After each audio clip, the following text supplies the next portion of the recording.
আসসালামু আলাইকুম। আজকে আমাদের কাছে একটা মাদারবোর্ড আসছে। এইচপির একটা মাদারবোর্ড দেখে প্রবলেম এটা আমরা আপনাকে দেখাই একটু আগে একটু ক্লিয়ার করে দেখাই যে এটা হচ্ছে এখানে কিন্তু পুড়িয়ে গেছে, ঠিক আছে? একদম পুড়ে গেছে, কালার হয়ে গেছে।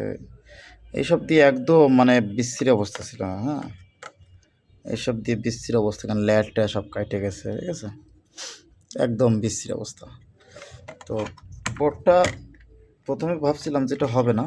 তো তারপর আমি দেখি আমরা আসলে কী ধরনের সমস্যা একটু যাচাই করে দেখি। আমাদের মডেল নাম্বারটা একটু দেখি আগে। এটা হচ্ছে আপনার কি মডেল ল্যাপটপ, একটু দেখি। এর যে পাক কোড নাম্বার আছে সেটা দিয়ে যদি আমরা সার্চ করি তাহলে আপনি অথবা 2593 401।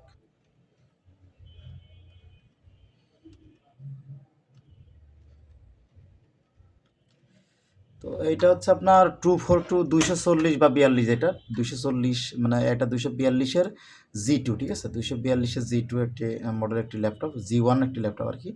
242 G1 G2-তে মাদারবোর্ড আর কি। তো এটার প্রবলেম আমরা ফার্স্ট এটা কথা বলি যে সবসময় এরকম পোড়া বোর্ডগুলো যেগুলো, এগুলো আপনারা সবসময় মাপবেন যে আসলে এটা চিপ ঠিক আছে কিনা, মানে এটা চিপসেট আছে বা চিপসেট যাকে বলে কি, চিপসেট ঠিক আছে কিনা এটা আপনাকে দেখে নেবেন। তো সেক্ষেত্রে যদি আমি 2208 নম্বর পিনটা মাপি তাহলে দেখবেন যে আমার এখানে কিন্তু একটু দেখাই, এই যে 2208 নম্বর পিনটা মাপলে কিন্তু দেখা যাচ্ছে আমার কিন্তু এখানে একদম 00 দেখতে পাচ্ছেন, কিন্তু একদম 00 এটা, ঠিক আছে?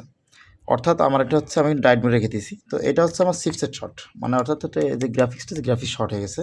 অনেক সময় দেখা যায় যে যদি প্রসেসর এবং গ্রাফিক্স একসাথে থাকে তো গ্রাফিক্স জ্বলে যায়, তো এইগুলো আসলে আর হবে না, মানে এক কথায় এগুলো আর ঠিক হবে না। বোর্ড ফিজিক্যাল ড্যামেজ পুড়ে গেছে, বোর্ড আর ঠিক হবে না। তো এই যে গ্রাফিক্স প্রবলেম যেগুলো, এগুলো ঠিক হবে না। তো সেক্ষেত্রে ঠিক করা পসিবল হয় কীভাবে, যে এই গ্রাফিক্সটা আপনাকে চেঞ্জ করে নিতে হবে। যদি গ্রাফিক্স চেঞ্জ করাতে চান তাহলে করাতে পারবেন, এগুলো আমরাও করে দিতে পারবো, কোনো সমস্যা নাই। বাট এর যে খরচ হবে, মানে যে কস্টিং পড়বে, কস্টিং দিয়ে কিন্তু পুষাতে পারবেন না। দেখা যাবে যে কস্টিং হবে তার থেকে ভালো এই ধরনের বোর্ড কিন্তু রিফাবলিশ বোর্ডগুলো কিন্তু পাওয়া যায় বা ম্যানেজ করে দেওয়া যাবে। তো সেই ক্ষেত্রে যে টাকা রিপেয়ার খরচ দিয়ে যে টাকা পড়বে তার থেকে হয়তো 500 বা 1000 টাকা বেশি আসলেও এই ধরনের বোর্ড লাগিয়ে না কিন্তু সবচেয়ে বেশি বেটার হয়। তো এই বোর্ডটা যেহেতু হবে না, বোর্ডটা আমরা সেটিং করে আমরা কাস্টমারকে দিয়ে দিব, যে দোকানদার আমাদেরকে কাজটা দিয়েছে তাকে আমরা দিয়ে দেবো। তো যারা ভালো আমাদেরকে সাপোর্ট করছেন এভাবে সাপোর্ট দিবেন এবং নতুন হয়ে থাকলে চ্যানেলটি সাবস্ক্রাইব রাখবেন। আর অবশ্যই laptop motherboard desktop motherboard repair করতে চাইলে আমাদের কাছে সরাসরি আসতে পারেন, এবং অবশ্যই আমাদের চ্যানেলটি সাবস্ক্রাইব রাখবেন। ভিডিওটি শেয়ার করে দেখার সুযোগ দেবেন। আল্লাহ হাফেজ।